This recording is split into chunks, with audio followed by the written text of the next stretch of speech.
बताता। राज जानकर आपके भी रोंगटे खड़े हो जाएंगे। मेरा नाम कविता हिला जेलर हूँ। आखिर वहाँ रोज रात को मुजरिम औरतों को अंधेरे कमरे में देसी घी क्यों दिया जाता है? ये एक परेशान करने वाला सवाल है। इस राज को जानकर आपके भी रोंगटे खड़े हो जाएंगे। मुंबई जेल का एक खौफनाक वाकया। ये रात एक डरावनी रात थी जब हमारे घर में अचानक से दरवाजे पर दस्तक हुई। सब घर वाले शहर से बाहर शादी में गए हुए थे और मैं इस वजह से नहीं जा सकी थी क्योंकि मेरे एनुअल एग्ज़ाम चल रहे थे। माँ ने नौकरानी को कह दिया था कि मेरे साथ यहाँ 2 से 3 दिन रह ले, मगर अचानक शाम को ही नौकरानी के बच्चे की तबीयत खराब हो गई तो उस बेचारी को जाना पड़ा। मैंने दरवाजे और खिड़कियाँ अच्छी तरह से बंद कर लिए थे और आराम से सो गई। जब अचानक दरवाजे पर दस्तक हुई, मेरी नींद खुल गई और मैं घबरा कर उठी और मैंने सोचा कि इतनी रात को कौन आएगा। मैं पहले तो डर गई कि रात के इस वक्त कौन आया है। बाहर से किसी की आवाज़ आई, प्लीज़ दरवाज़ा खोलिए, मुझे मदद की बहुत ज़रूरत है, मैं ज़ख्मी हूँ, प्लीज़ दरवाज़ा खोलिए। इन दिनों वैसे भी शहर के हालात बहुत ख़राब चल रहे थे। मैं सोच में पड़ गई कि दरवाज़ा खोलूं या नहीं खोलूं। इस बार फिर से एक औरत की आवाज़ आई, प्लीज़ दरवाज़ा खोल दीजिए वरना वो मेरी जान ले लेंगे। मैं किसी को मुसीबत में नहीं देख सकती थी, इसलिए मैंने फ़ैसला किया कि दरवाज़ा खोल देती हूँ, क्या पता किसी को मेरी मदद की ज़रूरत हो। मैंने दरवाज़ा खोला तो बाहर एक औरत खड़ी हुई थी और मुझे देखकर जल्दी से अंदर आ गई और दरवाजे को बंद कर दिया। मैंने ध्यान से उसको देखा तो वह लगभग 30 साल की एक खूबसूरत जवान सी लड़की थी। उस वक्त उजड़े हुए हालातों में बेचारी बहुत ही परेशान लग रही थी। उसकी हालत बहुत गंभीर थी। उसकी गंभीरता उसकी खूबसूरती को छिपा रही थी। माथे पर खून लगा हुआ था। वह बहुत बुरी तरह से जख्मी हो गई थी। अभी मैं उसको देख ही रही थी कि अचानक से पुलिस के सायरन बजने लगे। मैंने चौंक कर उसको देखा। मुझे कुछ गलत होने का एहसास हुआ, जैसे मैंने कुछ गलत कर दिया हो। वो कहने लगी, मुझे कहीं छुपा दो, पुलिस मेरे पीछे है, प्लीज़ मेरी मदद करो। मैं सोच में पड़ गई। मुझे बहुत ही पछतावा हुआ कि मुझे इसको अपने घर में जगह नहीं देनी चाहिए थी और ना ही इसकी मदद करनी चाहिए थी। अगर पुलिस ने छापा मार लिया तो मैं भी इसके साथ जेल जाऊंगी। सायरन की आवाज़ धीरे धीरे करीब आती जा रही थी। मेरे दिमाग ने बिल्कुल भी काम करना बंद कर दिया था। मुझे समझ नहीं आ रहा था कि मैं क्या करूं। वो खुद ही घर के अंदर भागकर चली गई। मुझे होश आया तो मैं उसके पीछे भागी। वो कहने लगी कि अभी थोड़ी देर में पुलिस घरों की तलाशी लेना शुरू कर देगी। मुझे कहीं छुपने की जगह बता दो जहां मैं छुप सकूं। मैंने डरते हुए पूछा, कौन हो तुम और पुलिस क्यों तुम्हारे पीछे है? वो कहने लगी, तुम्हें भगवान का वास्ता, अभी मुझे छुपा दो कहीं भी, मैं तुम्हारे सारे सवालों का जवाब दूंगी। मैं कसम खाकर कहती हूँ कि मैं तुम्हें कोई नुकसान पहुँचाने के इरादे से नहीं आई हूँ और ना ही पहुँचाऊँगी। मेरा भरोसा करो। उसी वक्त बाहर से स्पीकर के जरिए ऐलान हुआ, ये खतरनाक महिला कैदी जेल से फरार हो गई है। अगर किसी ने उसे पनाह दी है तो वो खुद उसे बाहर निकाल दे, वरना अभी थोड़ी देर में पुलिस तलाशी लेना शुरू कर देगी। वो कहने लगी, देखो मुझे जल्दी से छुपाओ वरना मेरे साथ तुम भी मुसीबत में फंस जाओगी। उसकी बात सुनकर मैं जल्दी से छत पर उसको पानी वाली टंकी के पास ले गई। मैंने कहा, जहाँ भी छुपोगी पुलिस तुम्हें ढूंढ ही लेगी, इसलिए जान बचाने का एक हल यही है कि तुम इस पानी वाली टंकी के अंदर कूद जाओ। पानी ठंडा हो रहा था, लेकिन मेरी राय पर उस औरत ने मुझे यूँ देखा जैसे मेरा दिमाग खराब हो गया हो। इतने ठंडे पानी में मैं उसे कूदने की राय दे रही थी। मुझे लगा जैसे वो मुझसे कहेगी कि इतने ठंडे पानी में कूदने से तो बेहतर है मैं खुद को पुलिस के हवाले कर दूं। मगर अगले ही पल वह ढक्कन उठाकर टंकी में कूद पड़ी। मैं वहां से टंकी का ढक्कन बंद करके नीचे चली गई। 2 मिनट बाद ही मेरे दरवाजे पर दस्तक हुई। मैंने दरवाज़ा खोला तो मेरे सामने 2 महिला पुलिस और बहुत सारे आदमी और कुछ पुलिस वाले भी खड़े थे, जो दरवाज़ा खोलते ही अंदर घुसते चले आए। वो मेरे घर की तलाशी लेने लगे और महिला पुलिस अधिकारी मुझसे सवाल पूछने लगी, तुमने किसी को देखा तो नहीं या किसी को अपने घर में जगह दी हो? मैंने कहा, मैं तो अभी सोकर उठी हूँ और मुझे इस बारे में कुछ भी नहीं पता। आप किसकी तलाश कर रहे हैं? पुलिस वाले नीचे से तलाशी लेकर ऊपर छत पर आ गए तो मेरी जान को बनाई। मेरी सांस अटकने लगी कि कहीं इनको पता ना चल जाए कि वह औरत कहाँ है, मगर इतना मुझे यकीन था कि इनका ध्यान पानी वाली टंकी की तरफ नहीं जाएगा। मेरा अंदाजा बिल्कुल सही था और सही ही साबित हुआ। वो खाली हाथ नीचे चले आए। पहले वाला कहने लगा, मैडम जी, वो इस घर में नहीं है। मेरा ख्याल है कि वो इस इलाके से निकल गई है। बातें करते वक्त वो सब घर से बाहर निकल गए तो मैंने सुकून और चैन की सांस ली। उनकी आपस की बातों से पता चला कि वो मुंबई जेल से इस औरत को ढूंढते हुए यहाँ तक पहुँच गए। पुलिस वालों के जाने के कुछ ही मिनट में मैं जल्दी से ऊपर गई और टंकी का ढक्कन हटाकर उसे बाहर निकाला। ठंडे पानी की वजह से वो थर थर काँप रही थी। अगर मैं 10 मिनट और वहाँ नहीं जाती तो शायद उसको मरा हुआ पाती। मैं उसे नीचे ले आई और उसको हीटर के पास बैठा दिया। मैंने उसको अपने कपड़े दिए तो उसको थोड़ा होश आया। मेरे कपड़े बदलकर वो रजाई लेकर हीटर के पास बैठ गई। मैंने सोचा, अब अगर इसकी मदद कर रही हूँ तो बेचारी के लिए कुछ खाने पीने को भी ले आती हूँ। मैंने उसके लिए चाय बनाई और खाना गर्म करके उसके पास ले आई। न जाने क्यों उसके चेहरे को देखकर मुझे नहीं लग रहा था कि वो एक मुजरिम है। थोड़ी देर तक उसकी हालत में सुधार आ चुका था। अब मैंने उससे बात की शुरुआत की और कहा, आपको देखकर लगता तो नहीं कि आप मुजरिम हो, लेकिन पुलिस आपके पीछे क्यों पड़ी है और ये कह रही है कि मुंबई जेल से एक मुजरिम औरत फरार हुई है, तो क्या आप वाकई मुजरिम हैं? मेरा सवाल सुनकर उसने गहरी सांस भरी और कहने लगी, तुम्हारा अंदाजा बिल्कुल ठीक है। मैं मुंबई जेल की कैदी नहीं बल्कि वहाँ की जेलर हूँ। मैंने कहा, क्या? ये सुनकर कि वो मुंबई जेल की जेलर है, मेरे तो होश ही उड़ गए। एक जेलर के पीछे पुलिस, लेकिन क्यों? मैंने पूछा, आप जेलर होके मुजरिमों की तरह क्यों भाग रहे हो? तो वो कहने लगी कि बड़ी लंबी कहानी है, सुनकर क्या करोगी? मैंने कहा, देखिए, मैंने आपको अपने घर में जगह दी है, आपकी मदद की है। अब आपको भी अपनी कहानी मुझे सुनानी होगी, क्योंकि मैं ये सब आपसे इसलिए भी पूछ रही हूँ क्योंकि मैंने भी मुंबई की एक जेल में जेलर के लिए अप्लाई किया हुआ है। तो मुझे आपकी कहानी सुनकर मालूम हो जाएगा कि वहाँ के क्या हालात हैं। वो कहने लगी, ठीक है, अगर तुम्हें इतना ही जानने का शौक है तो ठीक है, तो फिर सुनो। मेरा नाम गौरी है और मैं एक बहुत अच्छे और इज्जतदार खानदान से ताल्लुक़ रखती हूँ। हम 2 बहनें और 2 भाई हैं। मेरे पिताजी मुंबई के थाने में हवलदार थे।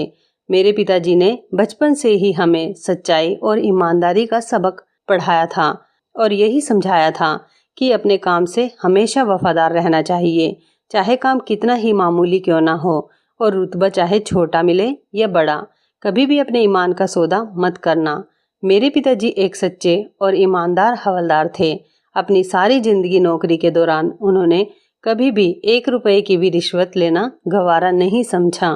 पिताजी के साथ के दोस्तों ने अपने घर पक्के कर लिए और अच्छी जिंदगी गुजारने लगे थे, मगर हमारा गुजारा गरीबी के कारण मुश्किल से ही हो रहा था।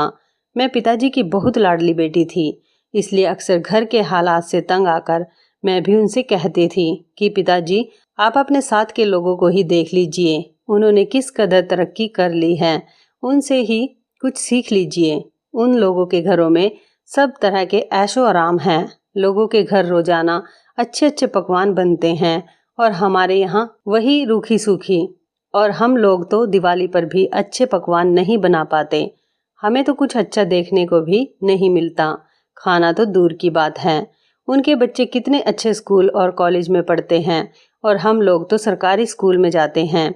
बाद में हमें नौकरी भी वैसी ही मिलेगी, कोई भी छोटे से क्लर्क जैसी। पिताजी हंसकर कहते, बिटिया रानी, तू फिक्र ना कर, तेरे भाग्य में बहुत बड़ी और ऊंची नौकरी है। मैं मजाक मजाक में कहती, क्यों पिताजी, क्या मैं मुंबई जेल की जेलर बनूंगी? पिताजी कहते, तो इसमें इतनी हैरानी वाली क्या बात है? तू अच्छे नंबरों से परीक्षा सब पास कर लेगी तो लग जाएगी और मैं हंसकर कहती, पिताजी आप भी किस ज़माने में जी रहे हैं।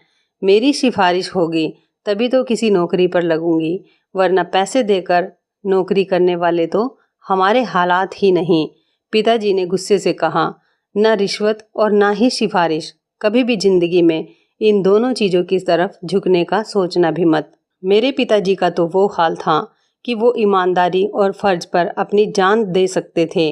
मेरी बहन स्कूल में पढ़ाने लग गई और बड़ा भाई पिताजी के रिटायर होने के बाद उनकी जगह लग गया। मैंने अपना एक मकसद बना लिया था कि मुझे भी मुंबई की जेल का जेलर बनना है और इसके लिए मैं जी जान से टेस्ट की तैयारी करने लगी थी और टेस्ट भी दे दिया। मुझे उम्मीद थी कि मेरी नीयत अच्छी है तो मेरी विनती भी सुनी जाएगी और ऐसा ही हुआ। मैं मुंबई की जेलर सेलेक्ट हो गई। वो दिन मेरी ज़िंदगी का सबसे हसीन दिन था। मेरे सारे ख्वाब पूरे हो गए थे। मैं बहुत खुश थी, जैसे मुझे ज़िंदगी की सबसे हसीन खुशी मिल गई हो। मेरा सपना सच हो गया था। पिताजी ने इस मौके पर सिर्फ यही कहा कि जेल में अलग अलग तरीके की परेशानियां तुम्हारे सामने आएंगी, बस ख्याल रखना, ईमानदारी से अपनी ड्यूटी को अंजाम देना। मैंने अपनी ड्यूटी संभाल ली। मुंबई जेल एक बड़ी जेल थी और औरतों की एक बड़ी तादाद वहाँ पर कैद थी। शुरू शुरू के दिन थे और मुझे बहुत अच्छा लग रहा था, जैसे मेरे पास एक पावर थी। मैं वहाँ सैल्यूट करती तो मेरा सीना फक्र से चौड़ा हो जाता था। गौरी यहाँ तक की कहानी सुनाकर चुप हो गई। मुझे उनका यूं चुप होकर रुक जाना बेचैन कर गया। मैं उनकी कहानी में यूं खो गई थी कि मुझे ऐसा महसूस हो रहा था कि जैसे ये सब मेरे सामने हो रहा हो। मैंने बेचैनी से कहा, गौरी फिर क्या हुआ, आगे बताइए ना। वो सांस लेकर दोबारा से शुरू हो गई तो मुझे तसल्ली हुई। वहाँ औरतों को उनके जुर्म के मुताबिक कैद किया गया था। रोज़ सवेरे 6 बजे जेल के दरवाजे खोल दिए जाते थे। उसके बाद औरतें नाश्ता करती और उसके बाद उनसे काम शुरू करवा दिया जाता था। कुछ औरतें चक्की पीसती थीं, कुछ सिलाई करती थीं और जो नौजवान लड़कियां थीं उनको पढ़ाया लिखाया जाता था ताकि वह वहां से निकलने के बाद कुछ बनकर निकले। शाम को सूरज डूबता और जब रात होने को आती उनको खाना दिया जाता और उनको वापस जेल में भेज दिया जाता। शुरू शुरू के दिनों में इतना अंदाज़ा नहीं हुआ कि यहाँ किस किस के ग्रुप बने हुए हैं, मगर धीरे धीरे मुझे पता लग गया कि किस औरत ने किसके साथ और क्यों दोस्ती कर रखी है। जैसे फिल्मों में दिखाया जाता है कि एक जेल उससे कहीं बढ़कर खौफनाक होती है। औरतें जो बहुत खतरनाक जुर्म के नतीजे में पकड़ी गई थी उनको अलग अलग सेल में रखा जाता था। मुझे अपना काम करने में ज़्यादा दिलचस्पी नहीं होती थी। लगता था जैसे इन लोगों को तो पहले से ही काम करने की आदत नहीं थी, मगर मैं तो रोज़ाना पिताजी से ईमानदारी का पाठ पढ़कर आती थी, इसलिए न सिर्फ खुद काम करती बल्कि अपने साथ के लोगों को खूब दौड़ाया करती थी। मैं अपनी नरम दिली की वजह से औरतों में बहुत मशहूर हो गई, जिसकी वजह से वहाँ की सभी औरतें मुझे बहुत पसंद करने लगी और मुझसे बहुत खुश रहने लगी। औरतें बताती थी कि मुझसे पहले जो जेलर थी वो काम धाम तो कुछ नहीं करती थी, बस रोब झाड़ती रहती थी और बगैर किसी वजह के जिसको मर्जी मारती पीटती थी। मैंने सभी पुलिस कर्मचारियों को कह दिया था कि किसी भी औरत पर कोई हाथ नहीं उठाएगा। अगर किसी ने भी ऐसा किया तो मुझसे बुरा कोई नहीं होगा। एक दिन मैं राउंड पर गई तो एक औरत ने रोते हुए मुझे बताया कि लेडी कांस्टेबल ने आज किसी वजह के बगैर थप्पड़ मारा है। मुझे सुनकर बहुत गुस्सा आया कि अपनी ताकत का नाजायज फ़ायदा उठाना उसे किसने सिखा दिया। मैंने उसे एक हफ्ते के लिए सरेंडर करवा दिया। मेरी वजह से जेल का माहौल अच्छा होने लगा था। मैंने औरतों को अलग अलग तरीके से रोजगार सिखाने शुरू कर दिए थे। मेरी ड्यूटी से वहाँ के लोग बहुत खुश थे और मुझे पहले ही साल में अच्छे काम की वजह से मेडल से सम्मानित किया गया। वहाँ मेरे काम को खूब सराहा गया, खूब सारी तारीफें हुई। इसी दौरान मेरे लिए एक अफसर मनीष का रिश्ता आया, जिसे मेरे घर वालों ने मेरे लिए चुना और मेरी शादी हो गई। मेरे पति बिल्कुल वैसे ही ख्यालात के थे जैसे मेरे पिताजी थे, इसलिए मैं अपनी ज़िंदगी में बहुत खुश थी। ड्यूटी और घर बहुत अच्छे से चल रहा था, सब कुछ ठीक जा रहा था। मगर कहते हैं ना, आजमाइश इंसान पर उसी वक्त आती है जब वो ज़्यादा ही सुख की ज़िंदगी में खो जाए। मेरी किस्मत को भी मेरा सुकून अच्छा नहीं लगा। उन्हीं दिनों जेल के बाहर से देसी घी के भरे हुए डिब्बे अंदर जाने लगे। शुरू शुरू में तो मैंने इतना ध्यान नहीं दिया कि रिश्तेदार अक्सर इस किस्म की चीज़ें भेजते रहते हैं, मगर जब लगातार इसी तरह रोज़ाना देसी घी के डिब्बे जेल में आने लगे तो मैं चौंक गई। मुझे ये बात हजम नहीं हुई कि यह क्या हो रहा है। मेरा दिल और दिमाग कह रहा था कि कुछ तो गड़बड़ जरूर है। मैंने सोचा कि मुझे मालूम करना होगा कि रोज़ रोज़ देसी घी के डिब्बे किसके पास जाते हैं, कौन मंगवाता है। एक अच्छा जेलर वो होता है जिसने कैदियों में से ही अपने जासूस बनाए हों, ताकि उनको पल पल की खबरें मिलती रहें। मैंने भी उसी औरत को अपने लिए जासूसी करने को कहा था, जिसके लिए मैंने लेडी कांस्टेबल को 1 हफ्ते के लिए सरेंडर किया था। मेरे इस अंदाज से वो मेरी वफादार हो गई थी और मेरे कहने पर मुझे खबरें देती रहती थी कि जेल के अंदर क्या हो रहा है। इसलिए एक दिन मैंने सारे घी के डिब्बे खुलवाए और अच्छे से डिब्बों की तलाशी ली। उन डिब्बों में देसी घी ही था। मैंने उस औरत को बुलवाया जो मुझे सारी खबरें देती थी। मैंने उससे कहा, मुझे अंदर मालूम करके बताओ, देसी घी के डिब्बे आखिर आते हैं किसके लिए और कौन इन्हें इस्तेमाल करता है और क्यों। मुझे 2 दिनों के अंदर सारी रिपोर्ट बना कर दो। मेरी ड्यूटी ज़्यादातर दिन के वक्त ही होती थी और रात के वक्त एक और जेलर ड्यूटी पर आ जाती थी। दिन के वक्त तो किसी की हिम्मत भी नहीं होती थी कि मेरे होते हुए कुछ ऐसा वैसा हो जाए, मगर रात के वक्त यहाँ क्या होता है इसकी मैं गारंटी नहीं दे सकती थी। इसलिए जासूस को काम पर लगा दिया। मैंने बीच में टोकते हुए पूछा, गौरी, क्या आपको देसी घी के डिब्बे की वजह से शक हुआ था? मेरे सवाल पर जेलर गौरी ने हाँ में सिर हिलाते हुए कहा, हाँ, रोजाना ही कई डिब्बे देसी घी के जेल के अंदर जाते थे और मेरी नज़रों में ये नॉर्मल बात नहीं थी। मेरा अंदाजा बार बार यही कह रहा था कि कुछ ऐसा हो रहा है जो मेरी नज़रों से ओझल है। मेरी जासूस ने मुझे सनसनीखेज शब्दों में आकर जो खबर सुनाए वो सुनकर ही मैं दंग रह गई। उसने कहा कि देसी घी रोज रात को अंधेरे कमरे में कुछ खास औरतों को दिया जाता है। रात की ड्यूटी वाली जेलर सारा स्टाफ इस बात को जानता है और आपके कार्यालय की भी 2-4 लोग शामिल हैं। मैं उलझन में पड़ गई कि अंधेरे कमरे में देसी घी क्यों औरतों को दिया जाता है, इसका क्या मतलब हुआ। मैंने अपनी जासूस से कहा कि मुझे उन औरतों के नाम बताओ जो रोजाना अंधेरे कमरे में जाकर देसी घी खाती हैं। जासूस ने जिनके नाम बताए उन औरतों को देखकर मैं चौंक गई। वो औरतें पहले तो इतनी सेहतमंद नहीं थी, दुबली पतली सी थी, मगर अब देखा तो काफ़ी सेहतमंद लग रही थी। जासूस ने मेरे कान में चुपके से कहा, मैडम जी, ये सारा कमाल इसी देसी घी का है। ये इतनी सीधी बात नहीं थी कि मैं नज़रअंदाज कर देती। मुझे एहसास हुआ कि इस मामले की तह तक मुझे जाना चाहिए। मैंने कुछ दिनों के लिए अपनी ड्यूटी रात की शिफ्ट में करवाने का फैसला कर लिया। मैंने देखा कि मेरी रात की शिफ्ट की खबर बहुत सारे लोगों के दिलों पर बिजली बनकर टूटी थी। मैंने दिन के समय घर में अपनी नींद पूरी कर ली ताकि वहां रात को जाग सकूं। रात के 9 बजते ही मैंने देखा लेडी कांस्टेबल चोरी चोरी कहीं जा रही है। मैंने सोचा कि इसके पीछे जाकर देखती हूँ और मैं धीरे धीरे उसका पीछा करने लगी कि वो कहाँ जाती है। मैंने जो देखा उसने मुझे चौकन्ना कर दिया, क्योंकि एक अंधेरे कमरे में वो कैदी मुजरिम औरतों को देसी घी दे रही थी। पहली चौंका देने वाली बात तो ये थी कि रात के इस वक्त देसी घी खाने की क्या जरूरत थी, और ज़बरदस्त बात ये कि जेल के आखिरी वाले अंधेरे कमरे में जाने की क्या तुक बनती है। मैंने 2-3 दिन यही रूटीन देखा, लेकिन इसके अलावा कोई और ज़बरदस्त बात मेरी गिरफ्त में ना आ सकी।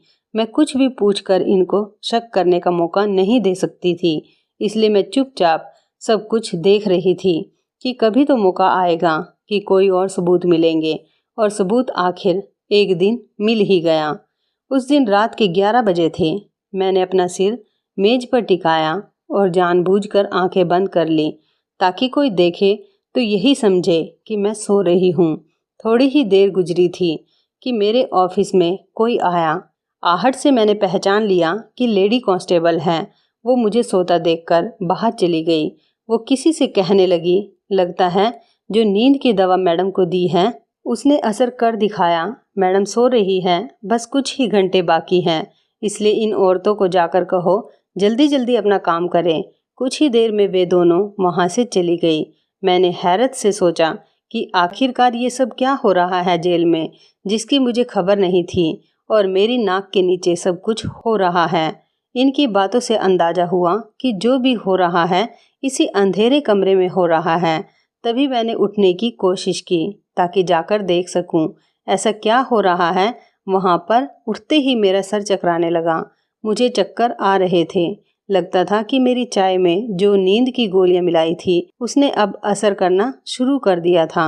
मैं वहीं पर सो गई और सुबह तक मुझे कुछ खबर नहीं हुई कि मैं कहाँ पर हूँ। सुबह उठी तो सर भारी हो रहा था, इसलिए घर चली गई। घर जाने से पहले इन औरतों के सेल की तरफ आई ताकि कोई बात इनके बारे में पता कर सकूं, मगर वहाँ पर सब ठीक लगा तो मैं वापस घर आ गई। घर आकर मैं सोचती रही कि इस कांस्टेबल के साथ दूसरा शख्स कौन था जिससे वो बात कर रही थी। इसके बाद मैं रात को दोबारा ड्यूटी पर गई। मैंने फैसला कर लिया था कि मुझे क्या करना है। मुझे कल की तरह चाय पेश की जाएगी, मगर आज मैंने वो पी नहीं। पास के ही वॉश बेसिन में बहा दी और खाली कप रखकर आंखें बंद कर ली। थोड़ी देर बाद वो कप लेने आई तो मुझे सोता हुआ देखकर तसल्ली अंदाज में बाहर चली गई। थोड़ी देर बाद मैं भी बाहर निकल आई। रात के 11 बज रहे थे। जेल में हर तरफ की लाइट बंद थी। हर तरफ अंधेरा ही अंधेरा था। मैं चुपचाप उस तरफ बढ़ गई जहाँ पर अंधेरे कमरे में वो औरतें रहती थी जो रोज देसी घी खाती थी। लेकिन आज वहाँ उस कमरे में अंधेरा नहीं था। किसी ने मोबाइल की टॉर्च ऑन करके रखी थी। मैं एकदम उन पर चिल्लाई और मैंने चेक करके कहा कि ये सब क्या हो रहा है। जो नज़ारा मेरे सामने था उसे अपनी आंखों के सामने देखकर मुझे भी यकीन नहीं आ रहा था। मेरा स्टाफ इतनी घिनौनी साजिश में शामिल है। वो औरतें सुरंग खोद रही थी। उन्होंने अच्छी खासी सुरंग खोदी हुई थी। जाने कितने हफ्तों से या महीनों से यह काम किए जा रही थी। वह औरतें कत्ल के जुर्म में जेल में लाई गई थी और अदालत की तरफ से उन दोनों को उम्र कैद की सज़ा सुनाई गई थी। वो दोनों यहाँ से फरार होने के लिए सुरंग खोद रही थी और इस काम में मेरा पूरा कार्यालय भी शामिल था। लेडी कांस्टेबल का यूं मुझे सामने देखकर सांस रुक गया। उसके हाथ से मोबाइल नीचे गिर गया जिसके टॉर्च ऑन करके वो उसके सर पर खड़ी थी। वह सुरंग खोदती थी, इसलिए देसी घी खाती थी, क्योंकि सुरंग खोदना आसान काम नहीं होता। इसके लिए बहुत ताकत चाहिए होती है। वो देसी घी खाकर रोजाना के 3-4 घंटे सुरंग खोदने पर लगा देती थी। वहाँ खड़े खड़े ही मैं सब कुछ समझ चुकी थी और सारी कहानी मेरी आंखों के सामने थी और मैं सब कुछ समझ गई थी। मैंने लेडीज कांस्टेबल को पूछा, और कौन है तुम्हारे साथ मिला हुआ? कल मैंने तुम्हें किसी से बात करते हुए सुना था। वो कौन है? वो बहुत घबराई हुई थी। मेरे बार बार पूछने पर भी उसने कुछ नहीं बताया तो मैंने कहा कि ठीक है, मैं हाई कमीशन से बात करती हूँ। जब तुम्हें नौकरी से निकाला जाएगा तो तुम्हें पता चलेगा। मेरी बात सुनकर वो बहुत ज़्यादा डर गई थी। कहने लगी, प्लीज़ किसी को फ़ोन मत कीजिए। अभी मैंने फ़ोन उठाया ही था कि मेरे सर पर किसी ने बहुत ज़ोर से वार किया और मैं बेहोश होकर वहीं पर गिर गई। होश में आई तो मैंने देखा मैं खुद भी जेल के ही एक कमरे में कैद थी। मुझे याद आया कि मैं फ़ोन करके जानकारी देने वाली थी कि किसी ने मेरे सर पर वार कर दिया। वो लेडी कांस्टेबल के अलावा और कोई नहीं हो सकता था। इसी ने अपना राज खुल जाने के डर से मेरे सिर पर वार किया होगा। मैं होश में आई तो देखा कि वो अकेली नहीं थी। जो साथी उसका साथ देने की कोशिश कर रही थी वो साथी उस वक्त उसके साथ मौजूद थी। लेकिन इसकी साथी को देखकर मेरे सर पर कयामत टूट पड़ी। मुझे यकीन नहीं आया कि वो नाइट शिफ्ट वाली जेलर थी। मुझे तो लगता था जैसे वह एक लापरवाह लड़की है, मगर वो इतनी घटिया निकलेगी कि कानून की वर्दी पहनकर गैर कानूनी कामों को अंजाम देगी। फिर इन दोनों औरतों ने मिलकर मुझे कैद कर लिया था। दोनों मिली हुई थी। इन दोनों की मदद से वो कैदी औरतें सुरंग खोद रही थी और इस मदद के बदले वहाँ की कांस्टेबल को बहुत सारे पैसे दिए गए। पैसों के लालच में आकर ऐसे गैर कानूनी कामों को अंजाम दिया जाता था। बाद में मुझे मालूम हुआ कि मामला इससे भी ज़्यादा गंभीर हो चुका है। जो देसी घी जेल के अंदर चेक होकर आता था, उस देसी घी में खास एस्ट्रॉयड शामिल किए जाते थे, जिसके रोजाना इस्तेमाल से इंसान को उसकी आदत हो जाती है। देसी घी चोरी चोरी अंदर ही अंदर बेचा जाता था। ये कोई मामूली देसी घी नहीं था। ये सारा काम रात के वक्त इस जेलर की मौजूदगी में निहायत चोरी चुपके होता था। इस जेलर ने ये सारी बात मुझे खुद अपने मुंह से बताई। उसने अपने सारे जुर्म मेरे सामने कबूल किए, लेकिन वह नहीं जानती थी कि इसने मुझे मेरे ही जिस दफ्तर में कैद किया है, वहाँ तो मैंने पहले से ही एक कैमरा लगा कर रखा हुआ था, जो सारी बातें रिकॉर्ड कर रहा था। मुझे जब भी किसी से उसका जुर्म कबूल करवाना होता था, तो मैं उसको इसी कमरे में ले जाती थी और उसका बयान इसी कमरे में रिकॉर्ड हो जाता था, जो बाद में एक सबूत के तौर पर काम आता। उसने मेरी तरफ से कोर्ट को ऑफिशियल तौर पर छुट्टी का खत पोस्ट कर दिया, ताकि मेरा गायब होना पूरी तरह से किसी को खटके नहीं।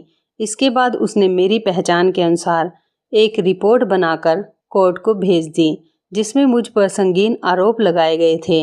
इनका इरादा मुझे रास्ते से हटाने का था। आज शाम जैसे ही वो मेरे लिए खाना लेकर कमरे में आई, तो मैं उस पर काबू पाकर वहाँ से फरार हो गई और तब से वह मेरे पीछे लगी है ताकि मुझे पकड़ सके। ये थी मेरी सारी कहानी, जिसको सुनने के लिए तुम इतनी बेचैन थी। मैंने सारी कहानी सुनकर भी हिचकिचाते हुए गौरी से पूछा, लेकिन अब आप अपनी बेगुनाही कैसे साबित करेंगी? जेलर गौरी कहने लगी, मुझे बस किसी भी तरह वो खुफिया कैमरा अपने कब्जे में करना है। सारी बातचीत रिकॉर्ड है, मगर यही मैं सोच रही हूँ कि अब मेरा वहाँ जाना तो खतरे से खाली नहीं है। जब तक मैं अपनी बेगुनाही साबित नहीं कर लेती, तब तक मैं कहीं नहीं जा सकती। किसी भी तरह से मुझे उस कैमरे को हासिल करना होगा। मैंने कहा कि मैं आपकी मदद कर सकती हूँ। गौरी मुझे हैरान होकर देखने लगी। मैंने जेलर के लिए अप्लाई किया हुआ है। मेरा ख्याल है आपको नौकरी से भी निकाल दिया गया है, तभी तो दूसरी जेलर के लिए अखबार में विज्ञापन दिया गया था। मैंने अप्लाई कर रखा है और अब के टेस्ट देने जाना है। अगर तो मेरा सिलेक्शन हो गया तो आपकी बेगुनाही मैं खुद साबित कर दूंगी। मैंने जेलर गौरी को कहा कि मेरे सब घर वाले ऋषिकेश शादी में गए हुए हैं। आप जब तक चाहें यहाँ पर रह सकती हैं। मगर अगले ही दिन उन्होंने अपने पति को फ़ोन किया और उसके साथ चली गई।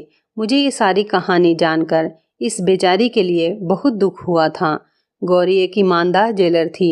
मैंने अगले दिन पेपर दिया और विनती करने लगी कि मैं जेलर के तौर पर अपॉइंट हो जाऊं। मेरा मकसद गौरी की बेगुनाही साबित करना था और इस मकसद के लिए ज़रूरी था कि मैं मुंबई जेल के अंदर जाती, और ये सिर्फ जेलर की हैसियत से ही मुमकिन था, जो कि शायद मैं ही कर सकती थी। मेरी प्रार्थना रंग लाई। मुझे सिलेक्ट कर लिया गया। इंटरव्यू की सारी तैयारी मुझे गौरी ने ही करवाई थी, जिसकी वजह से मैं कामयाब हुई थी। मैंने वहां जाते ही पहले दिन देख लिया था कि वो कौन सी औरतें थीं जो सुरंग खोदती थीं और देसी घी हजम करती थीं। इन औरतों को देखकर अंदाजा हुआ कि इनका काम अभी भी जारी था। मैंने चुप करके बड़े अधिकारियों को लेटर लिखकर ये बताया कि जेल में सुरंग खोदी जा रही है और इसकी जिम्मेदार रात की ड्यूटी वाली जेलर और लेडीज कांस्टेबल है। इसके साथ ही मैंने वो कैमरा भी सबूत के तौर पर साथ में भिजवा दिया, जो मुझे ठीक उसी जगह मिला था जिसका मुझे गौरी ने बताया था। ठीक रात 11 बजे जेल के सेल में छापा पड़ गया, जहां सुरंग खोदी जा रही थी, और उन औरतों को सुरंग खोदते हुए रंगे हाथों पकड़ा गया। लेडीज कांस्टेबल और नाइट ड्यूटी वाली जेलर को गिरफ्तार कर लिया गया और उनको कड़ी से कड़ी सजा सुनाई गई।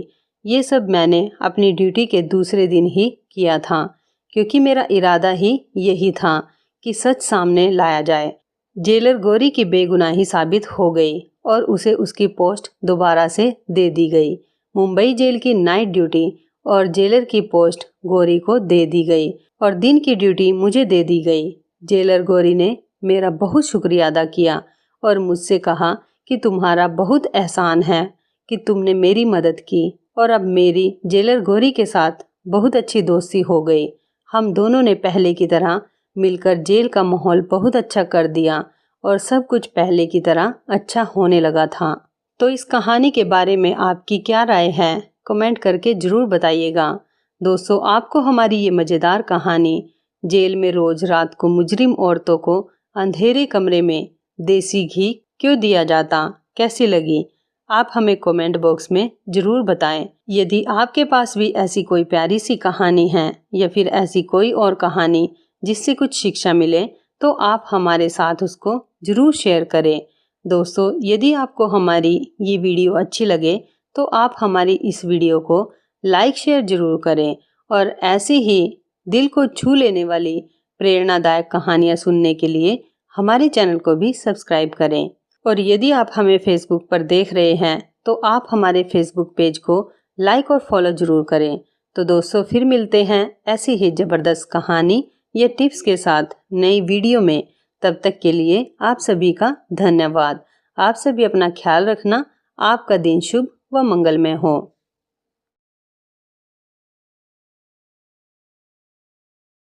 जेल में रोज रात को मुजरिम औरतों को देसी घी क्यों दिया जाता, राज जानकर आपके भी रोंगटे खड़े हो जाएंगे। मेरा नाम कविता है। मैं मुंबई जेल की एक महिला जेलर हूँ। आखिर वहाँ रोज रात को मुजरिम औरतों को अंधेरे कमरे में देसी घी क्यों दिया जाता है, ये एक परेशान करने वाला सवाल है। इस राज को जानकर आपके भी रोंगटे खड़े हो जाएंगे। मुंबई जेल का एक खौफनाक वाकया। ये रात एक डरावनी रात थी जब हमारे घर में अचानक से दरवाजे पर दस्तक हुई। सब घर वाले शहर से बाहर शादी में गए हुए थे और मैं इस वजह से नहीं जा सकी थी क्योंकि मेरे एनुअल एग्ज़ाम चल रहे थे। माँ ने नौकरानी को कह दिया था कि मेरे साथ यहाँ 2 से 3 दिन रह ले, मगर अचानक शाम को ही नौकरानी के बच्चे की तबीयत खराब हो गई तो उस बेचारी को जाना पड़ा। मैंने दरवाजे और खिड़कियाँ अच्छी तरह से बंद कर लिए थे और आराम से सो गई। जब अचानक दरवाजे पर दस्तक हुई, मेरी नींद खुल गई और मैं घबरा कर उठी और मैंने सोचा कि इतनी रात को कौन आएगा। मैं पहले तो डर गई कि रात के इस वक्त कौन आया है।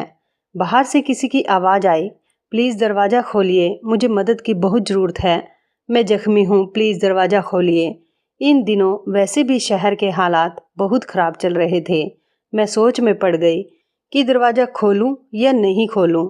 इस बार फिर से एक औरत की आवाज़ आई, प्लीज़ दरवाज़ा खोल दीजिए वरना वो मेरी जान ले लेंगे। मैं किसी को मुसीबत में नहीं देख सकती थी, इसलिए मैंने फ़ैसला किया कि दरवाज़ा खोल देती हूँ, क्या पता किसी को मेरी मदद की ज़रूरत हो। मैंने दरवाज़ा खोला तो बाहर एक औरत खड़ी हुई थी और मुझे देखकर जल्दी से अंदर आ गई और दरवाजे को बंद कर दिया। मैंने ध्यान से उसको देखा तो वह लगभग 30 साल की एक खूबसूरत जवान सी लड़की थी। उस वक्त उजड़े हुए हालातों में बेचारी बहुत ही परेशान लग रही थी। उसकी हालत बहुत गंभीर थी। उसकी गंभीरता उसकी खूबसूरती को छिपा रही थी। माथे पर खून लगा हुआ था। वह बहुत बुरी तरह से जख्मी हो गई थी। अभी मैं उसको देख ही रही थी कि अचानक से पुलिस के सायरन बजने लगे। मैंने चौंक कर उसको देखा। मुझे कुछ गलत होने का एहसास हुआ, जैसे मैंने कुछ गलत कर दिया हो। वो कहने लगी, मुझे कहीं छुपा दो, पुलिस मेरे पीछे है, प्लीज़ मेरी मदद करो। मैं सोच में पड़ गई। मुझे बहुत ही पछतावा हुआ कि मुझे इसको अपने घर में जगह नहीं देनी चाहिए थी और ना ही इसकी मदद करनी चाहिए थी। अगर पुलिस ने छापा मार लिया तो मैं भी इसके साथ जेल जाऊंगी। सायरन की आवाज़ धीरे धीरे करीब आती जा रही थी। मेरे दिमाग ने बिल्कुल भी काम करना बंद कर दिया था। मुझे समझ नहीं आ रहा था कि मैं क्या करूं। वो खुद ही घर के अंदर भागकर चली गई। मुझे होश आया तो मैं उसके पीछे भागी। वो कहने लगी कि अभी थोड़ी देर में पुलिस घरों की तलाशी लेना शुरू कर देगी। मुझे कहीं छुपने की जगह बता दो जहां मैं छुप सकूं। मैंने डरते हुए पूछा, कौन हो तुम और पुलिस क्यों तुम्हारे पीछे है? वो कहने लगी, तुम्हें भगवान का वास्ता, अभी मुझे छुपा दो कहीं भी, मैं तुम्हारे सारे सवालों का जवाब दूंगी। मैं कसम खाकर कहती हूँ कि मैं तुम्हें कोई नुकसान पहुँचाने के इरादे से नहीं आई हूँ और ना ही पहुंचाऊंगी। मेरा भरोसा करो। उसी वक्त बाहर से स्पीकर के जरिए ऐलान हुआ, ये खतरनाक महिला कैदी जेल से फरार हो गई है। अगर किसी ने उसे पनाह दी है तो वो खुद उसे बाहर निकाल दे, वरना अभी थोड़ी देर में पुलिस तलाशी लेना शुरू कर देगी। वो कहने लगी, देखो मुझे जल्दी से छुपाओ, वरना मेरे साथ तुम भी मुसीबत में फंस जाओगी। उसकी बात सुनकर मैं जल्दी से छत पर उसको पानी वाली टंकी के पास ले गई। मैंने कहा, जहाँ भी छुपोगी पुलिस तुम्हें ढूंढ ही लेगी, इसलिए जान बचाने का एक हल यही है कि तुम इस पानी वाली टंकी के अंदर कूद जाओ। पानी ठंडा हो रहा था, लेकिन मेरी राय पर उस औरत ने मुझे यूं देखा जैसे मेरा दिमाग खराब हो गया हो। इतने ठंडे पानी में मैं उसे कूदने की राय दे रही थी। मुझे लगा जैसे वो मुझसे कहेगी कि इतने ठंडे पानी में कूदने से तो बेहतर है मैं खुद को पुलिस के हवाले कर दूं। मगर अगले ही पल वह ढक्कन उठाकर टंकी में कूद पड़ी। मैं वहां से टंकी का ढक्कन बंद करके नीचे चली गई। 2 मिनट बाद ही मेरे दरवाजे पर दस्तक हुई।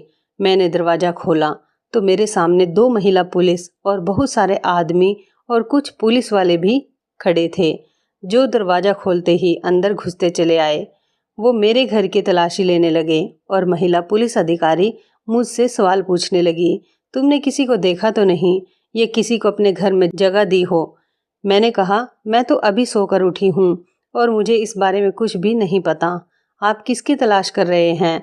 पुलिस वाले नीचे से तलाशी लेकर ऊपर छत पर आ गए तो मेरी जान को बनाई।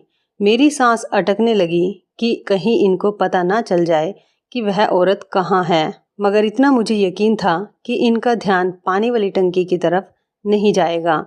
मेरा अंदाजा बिल्कुल सही था और सही ही साबित हुआ। वो खाली हाथ नीचे चले आए। पहले वाला कहने लगा, मैडम जी वो इस घर में नहीं है, मेरा ख्याल है कि वो इस इलाके से निकल गई है। बातें करते वक्त वो सब घर से बाहर निकल गए तो मैंने सुकून और चैन की सांस ली। उनकी आपस की बातों से पता चला कि वो मुंबई जेल से इस औरत को ढूंढते हुए यहाँ तक पहुँच गए।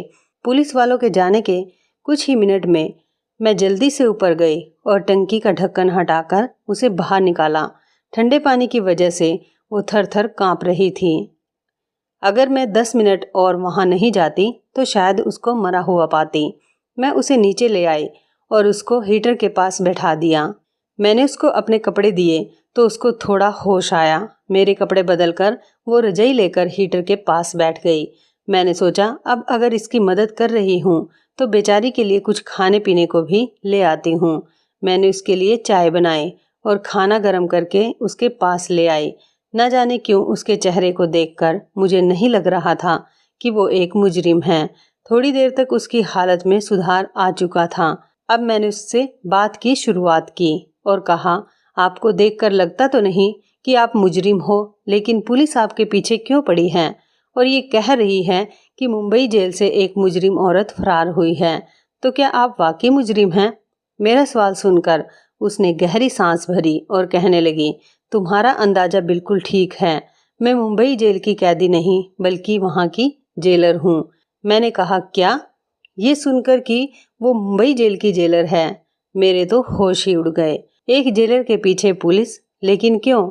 मैंने पूछा, आप जेलर होके मुजरिमों की तरह क्यों भाग रहे हो? तो वो कहने लगी कि बड़ी लंबी कहानी है, सुनकर क्या करोगी?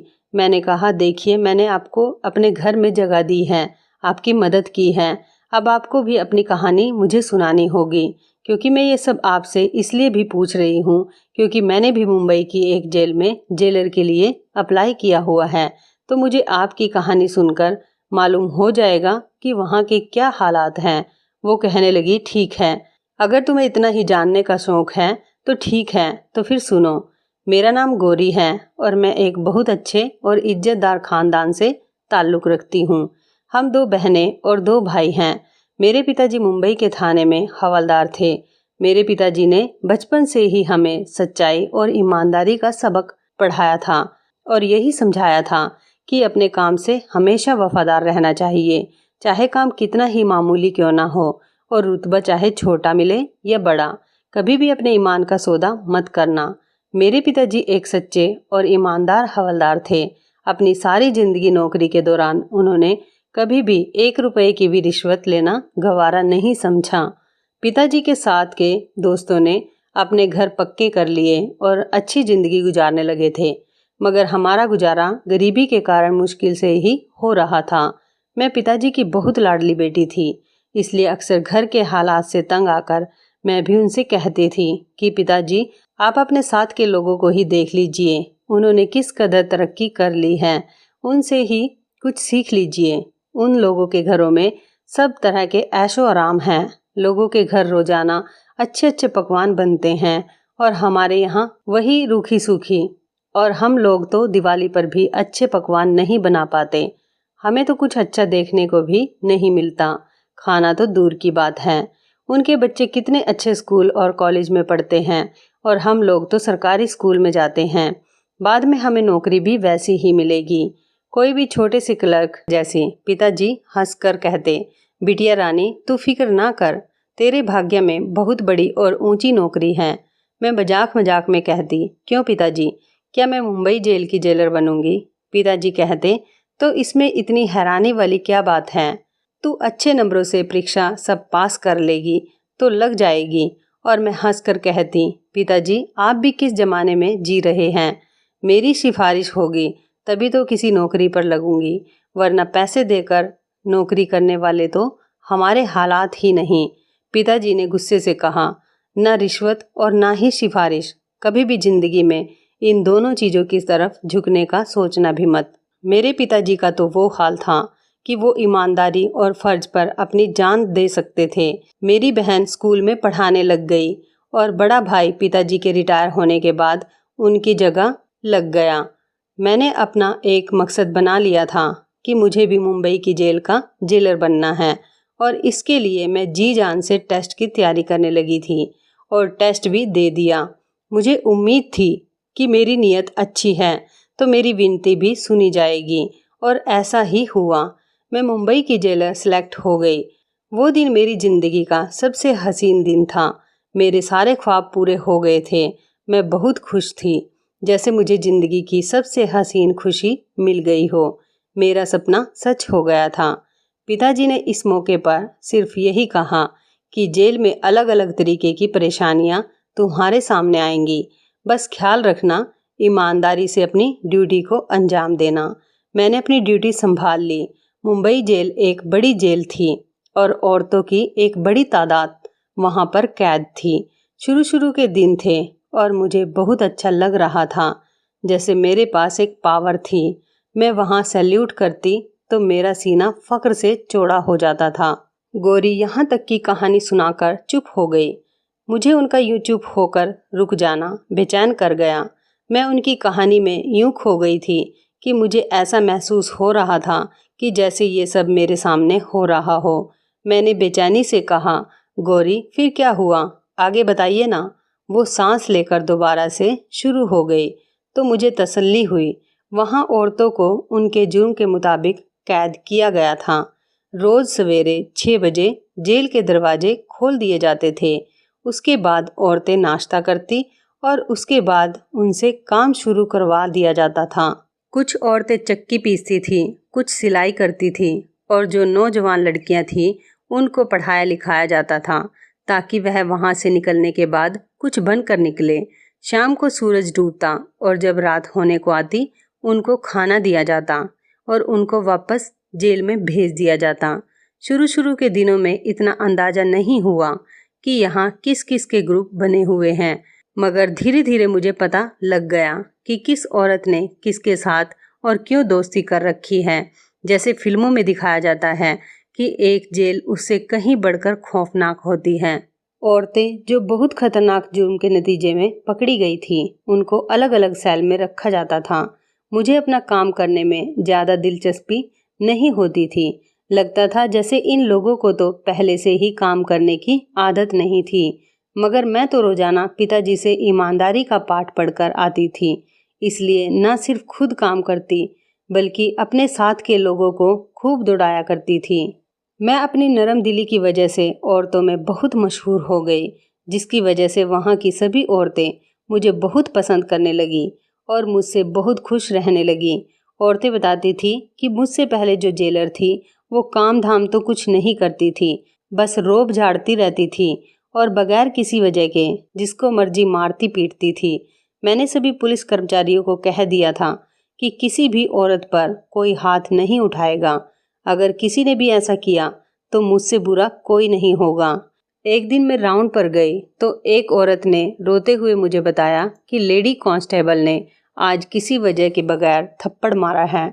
मुझे सुनकर बहुत गुस्सा आया कि अपनी ताकत का नाजायज फ़ायदा उठाना उसे किसने सिखा दिया। मैंने उसे एक हफ्ते के लिए सरेंडर करवा दिया। मेरी वजह से जेल का माहौल अच्छा होने लगा था। मैंने औरतों को अलग अलग तरीके से रोजगार सिखाने शुरू कर दिए थे। मेरी ड्यूटी से वहाँ के लोग बहुत खुश थे और मुझे पहले ही साल में अच्छे काम की वजह से मेडल से सम्मानित किया गया। वहाँ मेरे काम को खूब सराहा गया, खूब सारी तारीफें हुई। इसी दौरान मेरे लिए एक अफसर मनीष का रिश्ता आया, जिसे मेरे घर वालों ने मेरे लिए चुना और मेरी शादी हो गई। मेरे पति बिल्कुल वैसे ही ख़यालात के थे जैसे मेरे पिताजी थे, इसलिए मैं अपनी ज़िंदगी में बहुत खुश थी। ड्यूटी और घर बहुत अच्छे से चल रहा था, सब कुछ ठीक जा रहा था। मगर कहते हैं ना, आजमाइश इंसान पर उसी वक्त आती है जब वो ज़्यादा ही सुख की ज़िंदगी में खो जाए। मेरी किस्मत को भी मेरा सुकून अच्छा नहीं लगा। उन्हीं दिनों जेल के बाहर से देसी घी के भरे हुए डिब्बे अंदर जाने लगे। शुरू में तो मैंने इतना ध्यान नहीं दिया कि रिश्तेदार अक्सर इस किस्म की चीज़ें भेजते रहते हैं, मगर जब लगातार इसी तरह रोजाना देसी घी के डिब्बे जेल में आने लगे तो मैं चौंक गई। मुझे ये बात हजम नहीं हुई कि यह क्या हो रहा है। मेरा दिल और दिमाग कह रहा था कि कुछ तो गड़बड़ जरूर है। मैंने सोचा कि मुझे मालूम करना होगा कि रोज रोज देसी घी के डिब्बे किसके पास जाते हैं, कौन मंगवाता है। एक अच्छा जेलर वो होता है जिसने कैदियों में से ही अपने जासूस बनाए हों, ताकि उनको पल पल की खबरें मिलती रहें। मैंने भी उसी औरत को अपने लिए जासूसी करने को कहा था, जिसके लिए मैंने लेडी कांस्टेबल को एक हफ्ते के लिए सरेंडर किया था। मेरे इस अंदाज से वो मेरी वफादार हो गई थी और मेरे कहने पर मुझे खबरें देती रहती थी कि जेल के अंदर क्या हो रहा है। इसलिए एक दिन मैंने सारे घी के डिब्बे खुलवाए और अच्छे से डिब्बों की तलाशी ली। उन डिब्बों में देसी घी ही था। मैंने उस औरत को बुलवाया जो मुझे सारी खबरें देती थी। मैंने उससे कहा, मुझे अंदर मालूम करके बताओ, देसी घी के डिब्बे आखिर आते हैं किसके लिए और कौन इन्हें इस्तेमाल करता है और क्यों। मुझे 2 दिनों के अंदर सारी रिपोर्ट बना कर दो। मेरी ड्यूटी ज़्यादातर दिन के वक्त ही होती थी और रात के वक्त एक और जेलर ड्यूटी पर आ जाती थी। दिन के वक्त तो किसी की हिम्मत भी नहीं होती थी कि मेरे होते हुए कुछ ऐसा वैसा हो जाए, मगर रात के वक्त यहाँ क्या होता है इसकी मैं गारंटी नहीं दे सकती थी। इसलिए जासूस को काम पर लगा दिया। मैंने बीच में टोकते हुए पूछा, गौरी, क्या आपको देसी घी के डिब्बे की वजह से शक हुआ था? मेरे सवाल पर जेलर गौरी ने हाँ में सिर हिलाते हुए कहा, हाँ, रोजाना ही कई डिब्बे देसी घी के जेल के अंदर जाते थे और मेरी नज़रों में ये नॉर्मल बात नहीं थी। मेरा अंदाजा बार बार यही कह रहा था कि कुछ ऐसा हो रहा है जो मेरी नज़रों से ओझल है। मेरी जासूस ने मुझे सनसनीखेज शब्दों में आकर जो खबर सुनाए वो सुनकर ही मैं दंग रह गई। उसने कहा कि देसी घी रोज रात को अंधेरे कमरे में कुछ खास औरतों को दिया जाता है। रात की ड्यूटी वाली जेलर सारा स्टाफ इस बात को जानता है और आपके कार्यालय की भी 2-4 लोग शामिल हैं। मैं उलझन में पड़ गई कि अंधेरे कमरे में देसी घी क्यों औरतों को दिया जाता है, इसका क्या मतलब हुआ। मैंने अपनी जासूस से कहा कि मुझे उन औरतों के नाम बताओ जो रोजाना अंधेरे कमरे में जाकर देसी घी खाती हैं। जासूस ने जिनके नाम बताए उन औरतों को देखकर मैं चौंक गई। वो औरतें पहले तो इतनी सेहतमंद नहीं थी, दुबली पतली सी थी, मगर अब देखा तो काफ़ी सेहतमंद लग रही थी। जासूस ने मेरे कान में चुपके से कहा, मैडम जी, ये सारा कमाल इसी देसी घी का है। ये इतनी सीधी बात नहीं थी कि मैं नज़रअंदाज कर देती। मुझे एहसास हुआ कि इस मामले की तह तक मुझे जाना चाहिए। मैंने कुछ दिनों के लिए अपनी ड्यूटी रात की शिफ्ट में करवाने का फैसला कर लिया। मैंने देखा कि मेरी रात की शिफ्ट की खबर बहुत सारे लोगों के दिलों पर बिजली बनकर टूटी थी। मैंने दिन के समय घर में अपनी नींद पूरी कर ली ताकि वहां रात को जाग सकूं। रात के 9 बजते ही मैंने देखा लेडी कांस्टेबल चोरी चोरी कहीं जा रही है। मैंने सोचा कि इसके पीछे जाकर देखती हूँ और मैं धीरे धीरे उसका पीछा करने लगी कि वो कहाँ जाती है। मैंने जो देखा उसने मुझे चौकन्ना कर दिया, क्योंकि एक अंधेरे कमरे में वो कैदी मुजरिम औरतों को देसी घी दे रही थी। पहली चौंका देने वाली बात तो ये थी कि रात के इस वक्त देसी घी खाने की क्या जरूरत थी, और जबरदस्त बात ये कि जेल के आखिरी वाले अंधेरे कमरे में जाने की क्या तुक बनती है। मैंने 2-3 दिन यही रूटीन देखा, लेकिन इसके अलावा कोई और जबरदस्त बात मेरी गिरफ्त में न आ सकी। मैं कुछ भी पूछकर इनको शक करने का मौका नहीं दे सकती थी, इसलिए मैं चुपचाप सब कुछ देख रही थी कि कभी तो मौका आएगा कि कोई और सबूत मिलेंगे, और सबूत आखिर एक दिन मिल ही गया। उस दिन रात के 11 बजे थे। मैंने अपना सिर मेज पर टिकाया और जानबूझकर आंखें बंद कर ली ताकि कोई देखे तो यही समझे कि मैं सो रही हूँ। थोड़ी ही देर गुजरी थी कि मेरे ऑफिस में कोई आया। आहट से मैंने पहचान लिया कि लेडी कांस्टेबल है। वो मुझे सोता देखकर बाहर चली गई। वो किसी से कहने लगी, लगता है जो नींद की दवा मैडम को दी है उसने असर कर दिखाया। मैडम सो रही है, बस कुछ ही घंटे बाकी हैं, इसलिए इन औरतों को जाकर कहो जल्दी जल्दी अपना काम करें। कुछ ही देर में वे दोनों वहां से चली गई। मैंने हैरत से सोचा कि आखिरकार ये सब क्या हो रहा है जेल में, जिसकी मुझे खबर नहीं थी, और मेरी नाक के नीचे सब कुछ हो रहा है। इनकी बातों से अंदाजा हुआ कि जो भी हो रहा है इसी अंधेरे कमरे में हो रहा है। तभी मैंने उठने की कोशिश की ताकि जाकर देख सकूं ऐसा क्या हो रहा है। वहां पर उठते ही मेरा सर चकराने लगा। मुझे चक्कर आ रहे थे। लगता था कि मेरी चाय में जो नींद की गोलियां मिलाई थी उसने अब असर करना शुरू कर दिया था। मैं वहीं पर सो गई और सुबह तक मुझे कुछ खबर नहीं हुई कि मैं कहाँ पर हूँ। सुबह उठी तो सर भारी हो रहा था, इसलिए घर चली गई। घर जाने से पहले इन औरतों के सेल की तरफ आई ताकि कोई बात इनके बारे में पता कर सकूं, मगर वहां पर सब ठीक लगा तो मैं वापस घर आ गई। घर आकर मैं सोचती रही कि इस कांस्टेबल के साथ दूसरा शख्स कौन था जिससे वो बात कर रही थी। इसके बाद मैं रात को दोबारा ड्यूटी पर गई। मैंने फैसला कर लिया था कि मुझे क्या करना है। मुझे कल की तरह चाय पेश की जाएगी, मगर आज मैंने वो पी नहीं। पास के ही वॉश बेसिन में बहा दी और खाली कप रखकर आंखें बंद कर ली। थोड़ी देर बाद वो कप लेने आई तो मुझे सोता हुआ देखकर तसल्ली अंदाज में बाहर चली गई। थोड़ी देर बाद मैं भी बाहर निकल आई। रात के 11 बज रहे थे। जेल में हर तरफ की लाइट बंद थी। हर तरफ अंधेरा ही अंधेरा था। मैं चुपचाप उस तरफ बढ़ गई जहां पर अंधेरे कमरे में वो औरतें रहती थी जो रोज देसी घी खाती थी, लेकिन आज वहां उस कमरे में अंधेरा नहीं था। किसी ने मोबाइल की टॉर्च ऑन करके रखी थी। मैं एकदम उन पर चिल्लाई और मैंने चेक करके कहा कि ये सब क्या हो रहा है। जो नज़ारा मेरे सामने था उसे अपनी आंखों के सामने देखकर मुझे भी यकीन नहीं आ रहा था। मेरा स्टाफ इतनी घिनौनी साजिश में शामिल है। वो औरतें सुरंग खोद रही थी। उन्होंने अच्छी खासी सुरंग खोदी हुई थी। जाने कितने हफ्तों से या महीनों से यह काम किए जा रही थी। वह औरतें कत्ल के जुर्म में जेल में लाई गई थी और अदालत की तरफ से उन दोनों को उम्र कैद की सज़ा सुनाई गई थी। वो दोनों यहाँ से फरार होने के लिए सुरंग खोद रही थी और इस काम में मेरा पूरा कार्यालय भी शामिल था। लेडी कांस्टेबल का यूं मुझे सामने देखकर सांस रुक गया। उसके हाथ से मोबाइल नीचे गिर गया, जिसके टॉर्च ऑन करके वो उसके सर पर खड़ी थी। वह सुरंग खोदती थी, इसलिए देसी घी खाती थी, क्योंकि सुरंग खोदना आसान काम नहीं होता। इसके लिए बहुत ताकत चाहिए होती है। वो देसी घी खाकर रोजाना के 3-4 घंटे सुरंग खोदने पर लगा देती थी। वहाँ खड़े खड़े ही मैं सब कुछ समझ चुकी थी और सारी कहानी मेरी आंखों के सामने थी और मैं सब कुछ समझ गई थी। मैंने लेडीज कांस्टेबल को पूछा, और कौन है तुम्हारे साथ मिला हुआ? कल मैंने तुम्हें किसी से बात करते हुए सुना था। वो कौन है? वो बहुत घबराई हुई थी।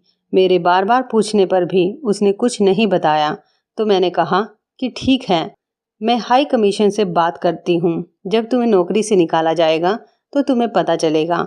मेरी बात सुनकर वो बहुत ज़्यादा डर गई थी। कहने लगी, प्लीज़ किसी को फ़ोन मत कीजिए। अभी मैंने फ़ोन उठाया ही था कि मेरे सर पर किसी ने बहुत ज़ोर से वार किया और मैं बेहोश होकर वहीं पर गिर गई। होश में आई तो मैंने देखा मैं खुद भी जेल के ही एक कमरे में कैद थी। मुझे याद आया कि मैं फ़ोन करके जानकारी देने वाली थी कि किसी ने मेरे सर पर वार कर दिया। वो लेडी कांस्टेबल के अलावा और कोई नहीं हो सकता था। इसी ने अपना राज खुल जाने के डर से मेरे सिर पर वार किया होगा। मैं होश में आई तो देखा कि वो अकेली नहीं थी। जो साथी उसका साथ देने की कोशिश कर रही थी वो साथी उस वक्त उसके साथ मौजूद थी। लेकिन इसकी साथी को देखकर मेरे सर पर कयामत टूट पड़ी। मुझे यकीन नहीं आया कि वो नाइट शिफ्ट वाली जेलर थी। मुझे तो लगता था जैसे वह एक लापरवाह लड़की है, मगर वो इतनी घटिया निकलेगी कि कानून की वर्दी पहनकर गैर कानूनी कामों को अंजाम देगी। फिर इन दोनों औरतों ने मिलकर मुझे कैद कर लिया था। दोनों मिली हुई थी। इन दोनों की मदद से वो कैदी औरतें सुरंग खोद रही थी और इस मदद के बदले वहाँ की कांस्टेबल को बहुत सारे पैसे दिए गए। पैसों की लालच में आकर ऐसे गैर कानूनी कामों को अंजाम दिया जाता था। बाद में मुझे मालूम हुआ कि मामला इससे भी ज़्यादा गंभीर हो चुका है। जो देसी घी जेल के अंदर चेक होकर आता था, उस देसी घी में खास एस्ट्रॉयड शामिल किए जाते थे, जिसके रोजाना इस्तेमाल से इंसान को उसकी आदत हो जाती है। देसी घी चोरी चोरी अंदर ही अंदर बेचा जाता था। ये कोई मामूली देसी घी नहीं था। ये सारा काम रात के वक्त इस जेलर की मौजूदगी में निहायत चोरी चुपके होता था। इस जेलर ने ये सारी बात मुझे खुद अपने मुंह से बताई। उसने अपने सारे जुर्म मेरे सामने कबूल किए, लेकिन वह नहीं जानती थी कि इसने मुझे मेरे ही जिस दफ्तर में कैद किया है, वहाँ तो मैंने पहले से ही एक कैमरा लगा कर रखा हुआ था जो सारी बातें रिकॉर्ड कर रहा था। मुझे जब भी किसी से उसका जुर्म कबूल करवाना होता था तो मैं उसको इसी कमरे में ले जाती थी और उसका बयान इसी कमरे में रिकॉर्ड हो जाता था, जो बाद में एक सबूत के तौर पर काम आता। उसने मेरी तरफ से कोर्ट को ऑफिशियल तौर पर छुट्टी का खत पोस्ट कर दिया ताकि मेरा गायब होना पूरी तरह से किसी को खटके नहीं। इसके बाद उसने मेरी पहचान के अनुसार एक रिपोर्ट बनाकर कोर्ट को भेज दी, जिसमें मुझ पर संगीन आरोप लगाए गए थे। इनका इरादा मुझे रास्ते से हटाने का था। आज शाम जैसे ही वो मेरे लिए खाना लेकर कमरे में आई तो मैं उस पर काबू पाकर वहाँ से फरार हो गई और तब से वह मेरे पीछे लगी है ताकि मुझे पकड़ सके। ये थी मेरी सारी कहानी, जिसको सुनने के लिए तुम इतनी बेचैन थी। मैंने सारी कहानी सुनकर भी हिचकिचाते हुए गौरी से पूछा, लेकिन अब आप अपनी बेगुनाही कैसे साबित करेंगी? जेलर गौरी कहने लगी, मुझे बस किसी भी तरह वो खुफिया कैमरा अपने कब्जे में करना है। सारी बातचीत रिकॉर्ड है, मगर यही मैं सोच रही हूँ कि अब मेरा वहाँ जाना तो खतरे से खाली नहीं है। जब तक मैं अपनी बेगुनाही साबित नहीं कर लेती तब तक मैं कहीं नहीं जा सकती। किसी भी तरह से मुझे उस कैमरे को हासिल करना होगा। मैंने कहा कि मैं आपकी मदद कर सकती हूँ। गौरी मुझे हैरान होकर देखने लगी। मैंने जेलर के लिए अप्लाई किया हुआ है। मेरा ख्याल है आपको नौकरी से भी निकाल दिया गया है, तभी तो दूसरी जेलर के लिए अखबार में विज्ञापन दिया गया था। मैंने अप्लाई कर रखा है और अब के टेस्ट देने जाना है। अगर तो मेरा सिलेक्शन हो गया तो आपकी बेगुनाही मैं खुद साबित कर दूंगी। मैंने जेलर गौरी को कहा कि मेरे सब घर वाले ऋषिकेश शादी में गए हुए हैं। आप जब तक चाहें यहाँ पर रह सकती हैं। मगर अगले ही दिन उन्होंने अपने पति को फ़ोन किया और उसके साथ चली गई। मुझे ये सारी कहानी जानकर इस बेचारी के लिए बहुत दुख हुआ था। गौरी एक ईमानदार जेलर थी। मैंने अगले दिन पेपर दिया और विनती करने लगी कि मैं जेलर के तौर पर अपॉइंट हो जाऊं। मेरा मकसद गौरी की बेगुनाही साबित करना था और इस मकसद के लिए ज़रूरी था कि मैं मुंबई जेल के अंदर जाती, और ये सिर्फ जेलर की हैसियत से ही मुमकिन था, जो कि शायद मैं ही कर सकती थी। मेरी प्रार्थना रंग लाई। मुझे सिलेक्ट कर लिया गया। इंटरव्यू की सारी तैयारी मुझे गौरी ने ही करवाई थी, जिसकी वजह से मैं कामयाब हुई थी। मैंने वहां जाते ही पहले दिन देख लिया था कि वो कौन सी औरतें थीं जो सुरंग खोदती थीं और देसी घी हजम करती थी। इन औरतों को देखकर अंदाजा हुआ कि इनका काम अभी भी जारी था। मैंने चुप करके बड़े अधिकारियों को लेटर लिखकर ये बताया कि जेल में सुरंग खोदी जा रही है और इसकी जिम्मेदार रात की ड्यूटी वाली जेलर और लेडीज कांस्टेबल है। इसके साथ ही मैंने वो कैमरा भी सबूत के तौर पर साथ में भिजवा दिया जो मुझे ठीक उसी जगह मिला था जिसका मुझे गौरी ने बताया था।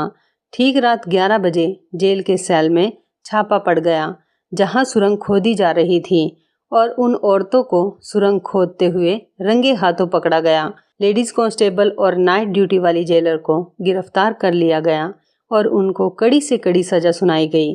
ये सब मैंने अपनी ड्यूटी के दूसरे दिन ही किया था क्योंकि मेरा इरादा ही यही था कि सच सामने लाया जाए। जेलर गौरी की बेगुनाही साबित हो गई और उसे उसकी पोस्ट दोबारा से दे दी गई। मुंबई जेल की नाइट ड्यूटी और जेलर की पोस्ट गौरी को दे दी गई और दिन की ड्यूटी मुझे दे दी गई। जेलर गौरी ने मेरा बहुत शुक्रिया अदा किया और मुझसे कहा कि तुम्हारा बहुत एहसान है कि तुमने मेरी मदद की और अब मेरी जेलर गौरी के साथ बहुत अच्छी दोस्ती हो गई। हम दोनों ने पहले की तरह मिलकर जेल का माहौल बहुत अच्छा कर दिया और सब कुछ पहले की तरह अच्छा होने लगा था। तो इस कहानी के बारे में आपकी क्या राय है? कमेंट करके ज़रूर बताइएगा। दोस्तों, आपको हमारी ये मज़ेदार कहानी जेल में रोज़ रात को मुजरिम औरतों को अंधेरे कमरे में देसी घी क्यों दिया जाता कैसी लगी? आप हमें कमेंट बॉक्स में ज़रूर बताएं। यदि आपके पास भी ऐसी कोई प्यारी सी कहानी है या फिर ऐसी कोई और कहानी जिससे कुछ शिक्षा मिले तो आप हमारे साथ उसको ज़रूर शेयर करें। दोस्तों, यदि आपको हमारी ये वीडियो अच्छी लगे तो आप हमारी इस वीडियो को लाइक शेयर ज़रूर करें और ऐसे ही दिल को छू लेने वाली प्रेरणादायक कहानियाँ सुनने के लिए हमारे चैनल को भी सब्सक्राइब करें। और यदि आप हमें फेसबुक पर देख रहे हैं तो आप हमारे फेसबुक पेज को लाइक और फॉलो ज़रूर करें। तो दोस्तों, फिर मिलते हैं ऐसी ही ज़बरदस्त कहानी या टिप्स के साथ नई वीडियो में। तब तक के लिए आप सभी का धन्यवाद। आप सभी अपना ख्याल रखना। आपका दिन शुभ व मंगलमय हो।